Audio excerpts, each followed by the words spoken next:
There's nothing on TV. Man, I'm so bummed Horror Nights was canceled this year.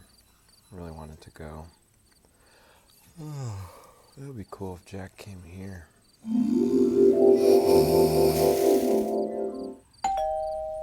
you know who's at the door? Oh, it's Jack! It's Uncle Jack. All the way from Florida. Come on in. So the drive was good? How's Jack Jr.? I know he's really busy this time of year, and man, this t-shirt's awesome. What the?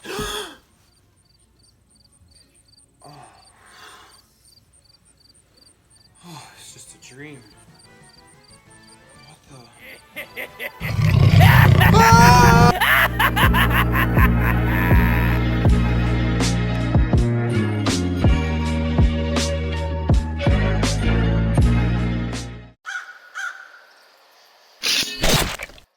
Hey y'all, what's up? It's Kellen. I hope everybody had a fantastic week. Happy Friday, happy fall, and to celebrate, let's get into another makeover video.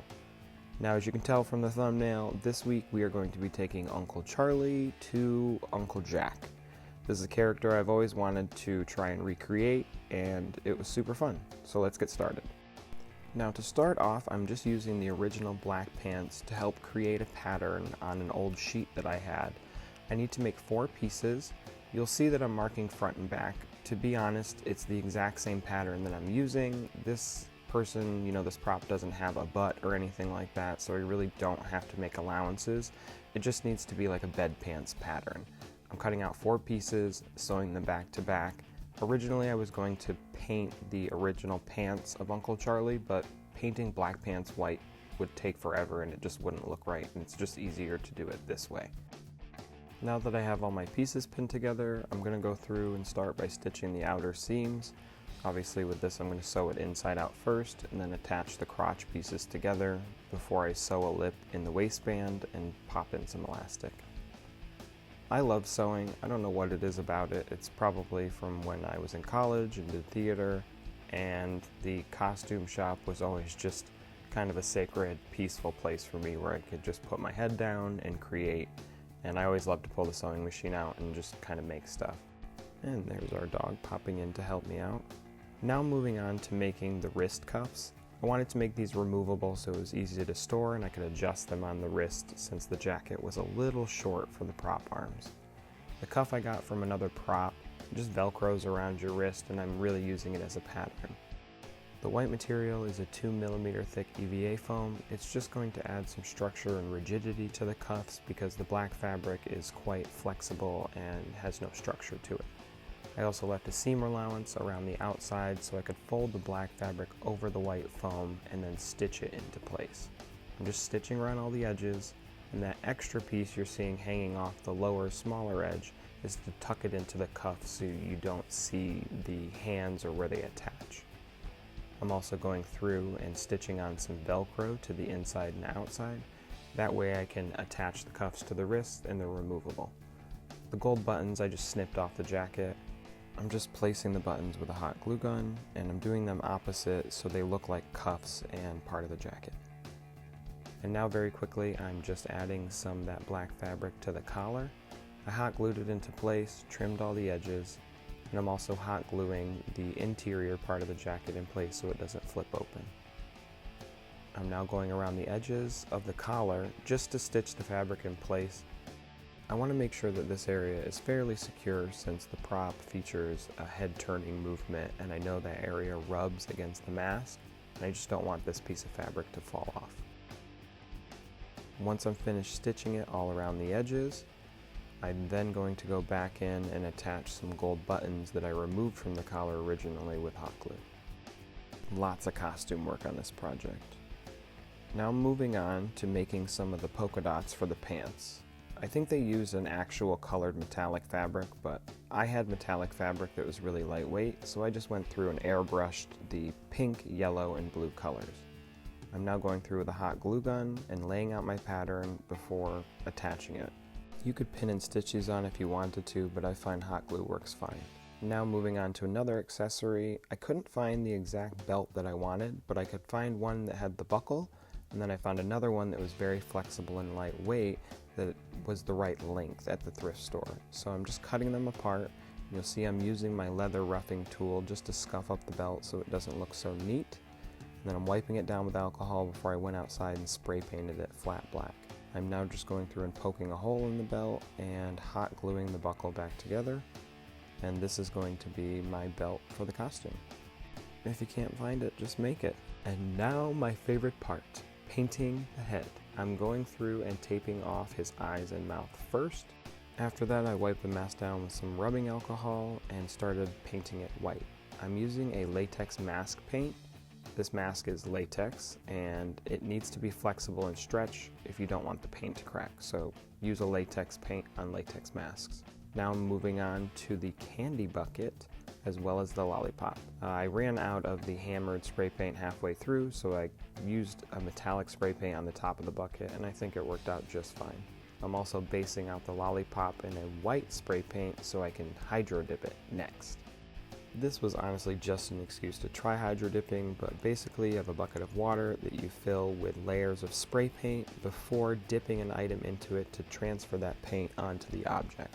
Now obviously I used too much black originally and went back with more oranges, but this is a really fun effect. Now that the base is dry, I'm going to go back in with a pencil and draw in my design first before I go in and fill it in with paint. Since this is a really blocky, bold design, I'm taking my time, and I apologize for the back of my head being in the shot a lot, but I had to get my face close to it to make sure that I wasn't getting it on any of the white paint because it's hard to remove. And the paint I'm using is Wildfire UV paint from Modern Masters. This stuff is awesome. It's not cheap, but definitely worth it. And now I'm going through and starting to paint the nose with some red latex mask paint. I know it looks pink at first, but it dries to a dark red. It's just the initial color that looks a little wonky. I'm also going back over the green paint several times. I think I went over 3 times because I wanted a really solid layer. I didn't want to see any of the white through it. And then I'm also going back again and touching up the nose and adding a second layer of the red latex paint. Next I'm going around with a Sharpie and I'm outlining all of the green sections of the paint job. This will really make that green paint pop and stand out, and it's a very iconic part of the Jack makeup. I find that it's easier to use a Sharpie, but you could go around and hand paint this with a thin detailing brush and some black paint. It would just take you probably a little bit longer. I like the way the Sharpie looks, and I really love how the black outline really makes that green paint pop. Now don't be fooled by the dark green color of the UV paint. You'll see later that it definitely has some kick to it. Now I put some black paint in my airbrush, and I'm just going through and adding some shadowing around the eyes, ears, forehead, and around the gums and his lips. Now moving on to the teeth, I painted them antique white first, and then went back in with some yellow around the root area of the tooth, as well as some brown faux glaze that I rubbed on each tooth and then rubbed off to get in all the cracks. I also went in around the eyes, and I filled them in with some yellow paint around the pupil to give them some depth. And now I'm using one of my favorite products, Wet by Fright Props. I'm adding it to the lips, mouth, tongue, and eyeballs. This stuff is fantastic and it's flexible, so you can actually use it on latex masks just fine. Now moving on to the hands, I'm just giving them a quick base paint in a flesh tone. The sculpture on these hands to me didn't really fit the face. They seemed like old man hands. So I wanted to make sure that I could go through and create a more realistic looking hand.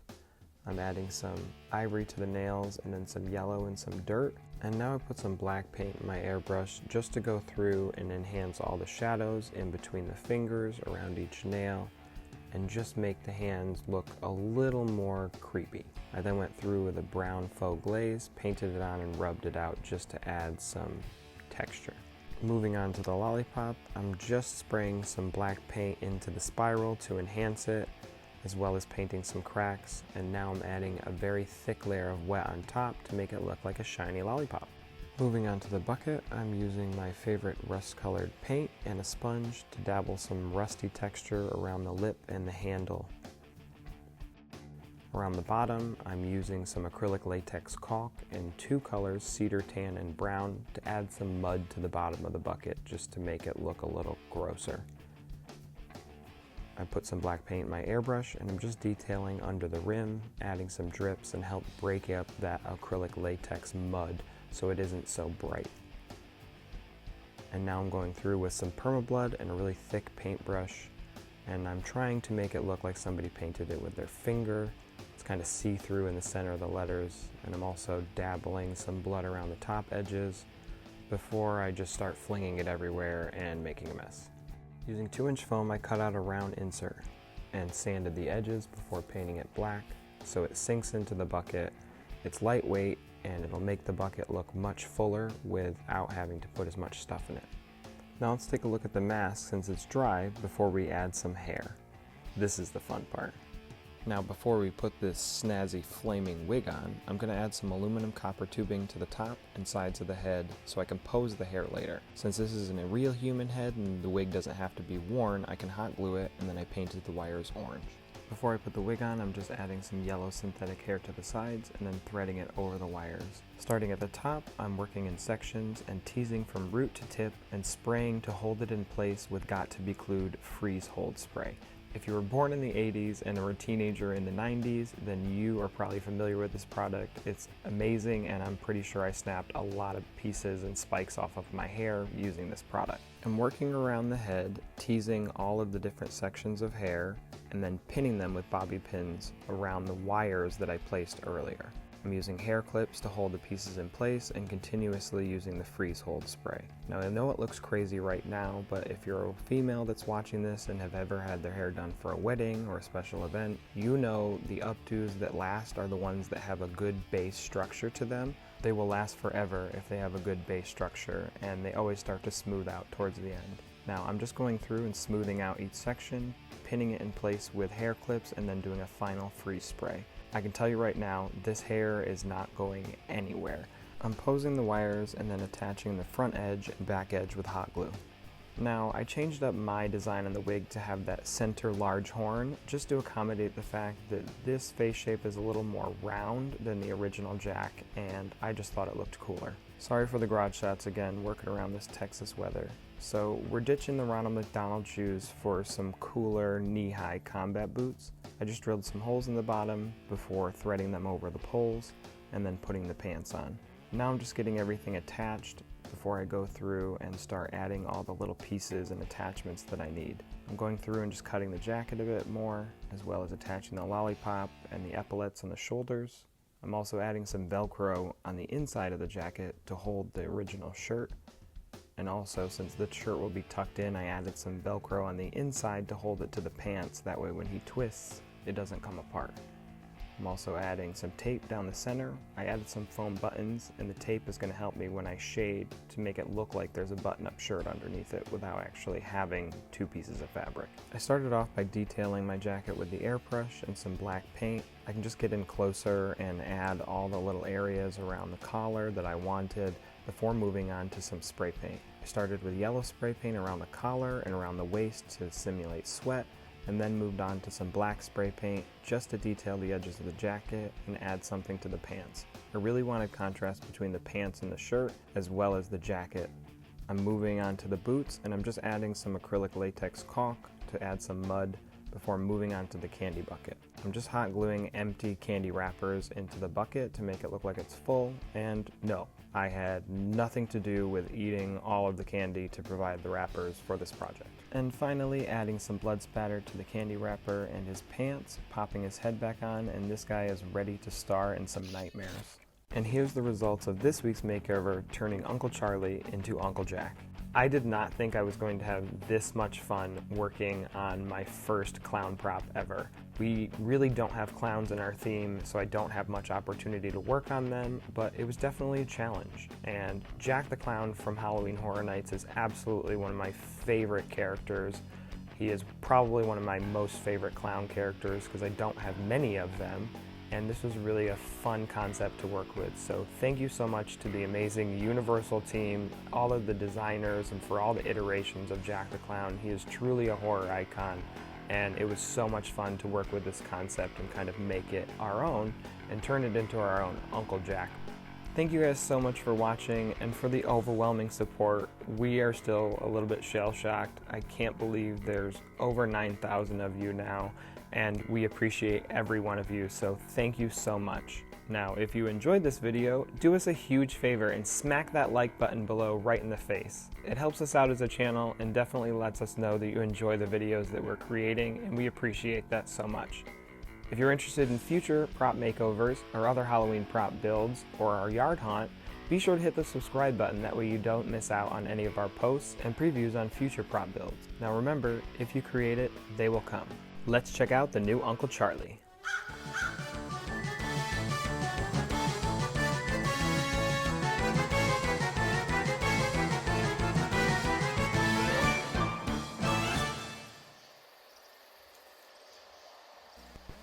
Come here, take a little bite.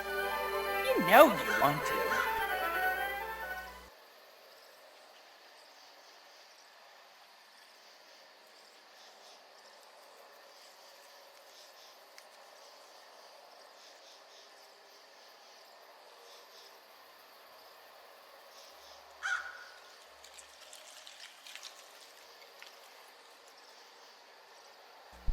It's all fun and games, till somebody loses their soul.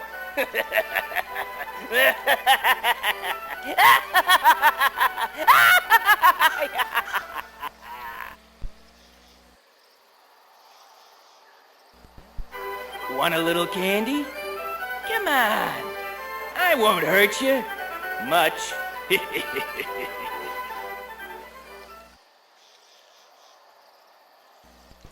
Come here, take a little bite. You know you want to.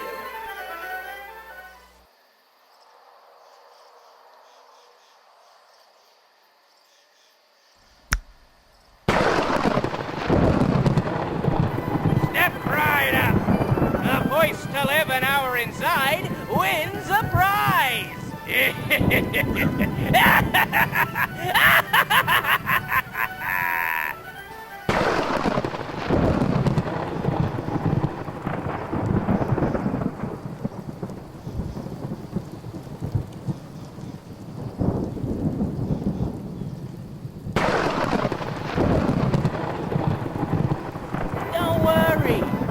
Clowns scare me, too.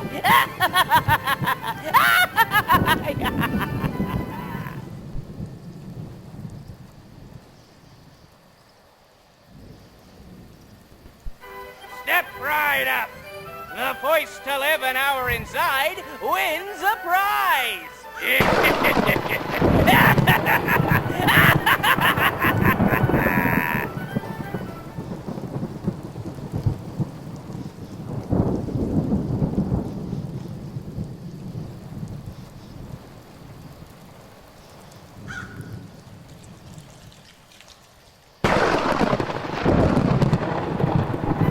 Want a little candy? Come on, I won't hurt you much.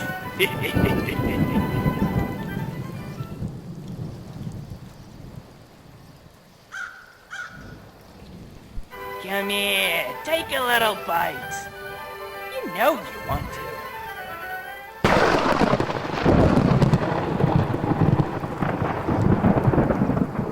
Don't worry. Clowns scare me, too.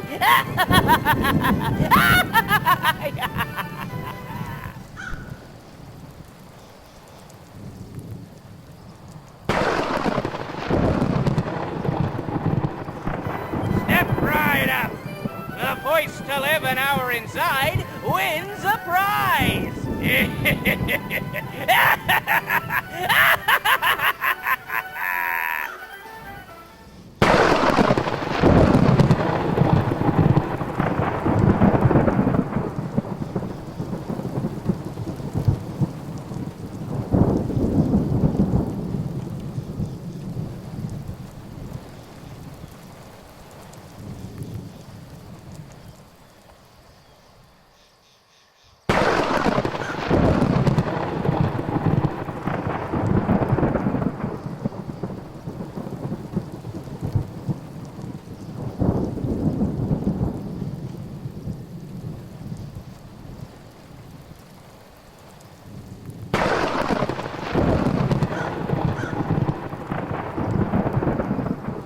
Come here, take a little bite. You know you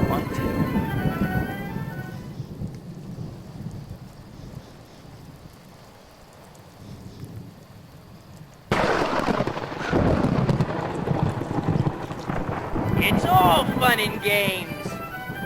Till somebody loses their soul.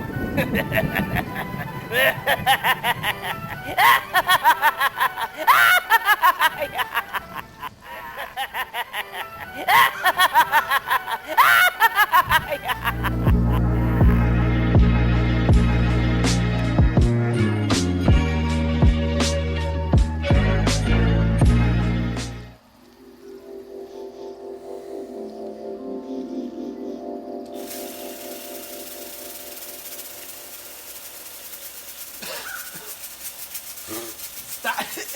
Okay. What is wrong with you? Sorry. It's the off button.